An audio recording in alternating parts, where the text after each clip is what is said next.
This is a look at the folding bed, which is provided complete with this PVC cover, which converts it into a buffet stool or footstool when not in use.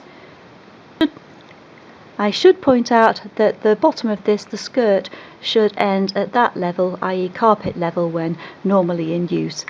It's supplied with these 4 casters, but because we're involved in hedgehog rescue over the winter, we want to ensure it isn't actually raised from the ground, because hedgehogs would tend to find the way underneath it and play hide and seek. So we'll put the casters on in the spring once the hedgehogs have woken up again. Now let's take a look and see how easy it is to set up. Obviously the first step is to remove the cover. I'm going to do all this one-handedly just to give a demonstration of how easy it is to actually set it up. If I can do it with one hand, then it's going to be very easy for anybody else to do it more normally with 2 hands. So just remove the top cover, and now you can see that there's the frame here. Setting it up for use is as easy as simply lifting out one end, like so. Then put the leg into place. You'll note it all runs perfectly smoothly. Now I just need to tip it over so that the leg is underneath, and then open out this top section. Even doing this with one hand, it's still very easy to set up. Just hinge the legs into position. That's the middle leg, and now the end, and you can see it's taking shape, albeit sideways. So what I need to do now is just pull it out a little bit and push it down, and you can see now we have the basic skeleton of the bed. I'll just pop the cushions on. So that is all it takes to basically set up the bed. You can see now that the 3 cushions are all in place provisionally. But before I actually fix them, let's just have a look at the individual cushions. Obviously 3 cushions, head, body and legs at the far end. The cushions have zips which run smoothly, extending across one end and then partially down the sides. And if we lift them up, we can look inside and take a closer look at the foam. You can see here the foam is about 7 centimeters thick, and it's spotlessly clean, crisp and fresh. The covers are made from a lightweight polyester fabric which is washable. They're well made, well stitched and good quality. Just stick them up again. You can see here that there are tabs made from Velcro to each side of the cushion, and these are used for securing the cushion on the bed base. The Velcro wraps around the frame and then holds the cushion securely in place, and with 4 straps per cushion you can ensure they're going to remain secure and in situ. In addition to the Velcro tabs, the cushions are also held in place by these hinge supports here at the side of the head and the body sections, which again helps ensure they stay in place. And at the headboard end, as we'll call it, again that prevents it slipping forwards and also helps to keep the pillow in place as well. Now let's have a look at the cushions. You can see that as I put weight on them, they give but they don't sag. And if I sit down, hopefully you'll see that they don't sag too much at all. And I weigh about 55 kilos, perhaps a little bit less. And with the stripe pattern, you can see that they're not actually dipping and going right in.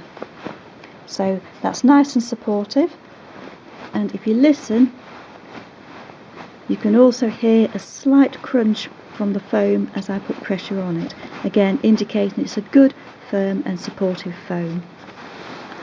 Now as I get off the bed, I'll put all my weight onto my hand and squash it down. That's gone approximately halfway maybe through the foam, but no further than that. Again, do it with a fist.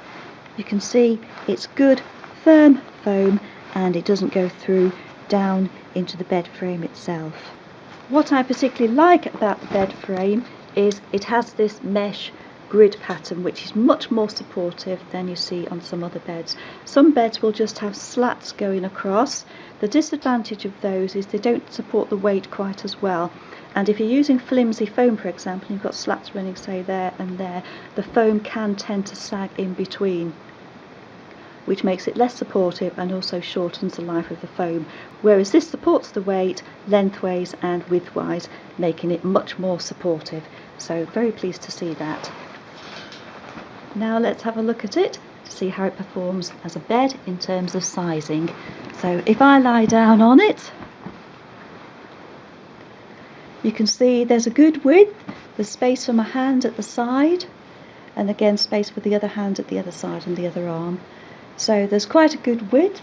If I lie on my side, again, ample space for my legs for me to curl up and stretch out, and space for my arms as well. Some beds are very, very cramped. In fact, this is quite wide compared to most of these folding beds or even camp beds, and provides much more space and much more width, and it makes it extremely comfortable. And as you can see, there's no sagging when I sit up. Obviously it dips a little bit because of my body weight, but it doesn't sag. That's the crucial difference, and it's especially helpful having the stripes because this illustrates it well. Then when it's time to fold up the bed again it's quite easy. First of all, remove the cushions. 2, 3. Then take the head end and fold that into the middle section so that it rests there. Fold the legs in, and while we're looking at the legs, you can see here this is where the holes are drilled to insert the casters, which just screw in like so, and a small spanner is included for the purpose, but we don't want to do that just yet until the spring, just in case we have any hedgehogs in the house who go walkabout and hide underneath. Back to folding up the bed. You can see now it's in 2 sections, which is the head, the body and the feet. What I'm going to do is just tip it over, purely because it makes it easier to illustrate in a limited space. Fold in the other leg, which is the leg beneath the body, and then take the foot end and bring this round.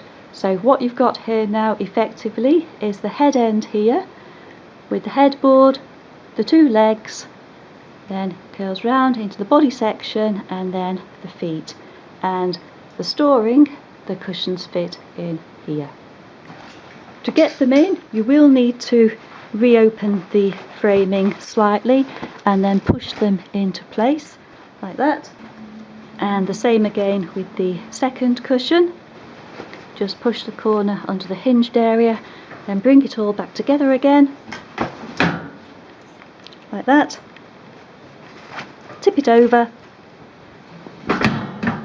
pop the third cushion on, grab the cover and pop it over, and just pull it down at the corners, and we're back where we started. So that now becomes a comfortable seat to sit on.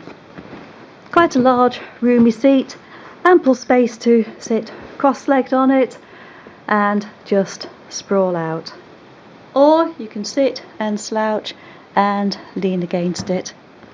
Quite comfy. So very, very versatile, a very useful bed, a useful stool and a useful footstool as well, and once it has the casters fitted, then very easy to move from room to room and very easy to store as well until it's needed as a bed. So really, really good product with this is. I'm very, very impressed by it. Really good design and very functional and very practical.